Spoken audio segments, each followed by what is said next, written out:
Hello' guys, নমস্কাৰ। এটা video' বনাইছোঁ আপোনালোকৰ কাৰণে। চাই ভাল লাগিলে ভিডিঅ'টো লাইক শ্বেয়াৰ কৰিব। আমাৰ অসমীয়া মানুহকেইটাই যি দুখ পাই আছে, হিমন্ত বিশ্ব শৰ্মা দেৱে যি দুখ দি আছে আমাৰ অসমীয়া মানুহকেইটাক।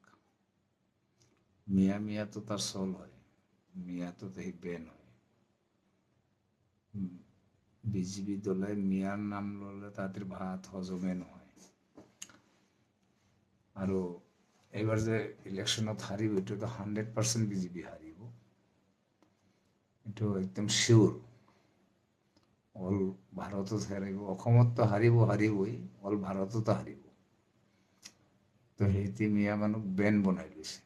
যিকোনো কথাত মিয়া মানুহ। কিছুমান ছাত্ৰ সন্থাৰ ল'ৰাকেইটাক 2-4 টকাকে দিছে, দি পেলাই মিয়াক এইটো কৰ কওক, সেইটো কৰ কওক।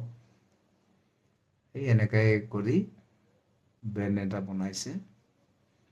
আপোনালোকে ৰাইজে বুজিয়ে পায় ভালকে। মই সবক অনুৰোধ কৰোঁ, হিন্দু মুছলিম যিমানে আছে সবে ভাই সবে মিলি 15 বছৰ যদি বিজেপিও কৰিছে, 5 বছৰ কংগ্ৰেছত দিয়ক, কংগ্ৰেছেও চাওক কি কৰে, আমাৰ মানুহ ভাল কৰে না বেয়া কৰে। যদি বিজেপি যদি অলপ ভাল কৰিছে, কথা বেছি বেয়া কৰিছে, তো কংগ্ৰেছেও চাওক ভাল কৰে নেকি। আমাৰতো ৰাইজৰ অন্ধবিশ্বাসতে আমি ভোট দিওঁ, অমুক ভাল হ'ব নেকি, পিছততো বেয়া হয় ক'ব নোৱাৰোঁ।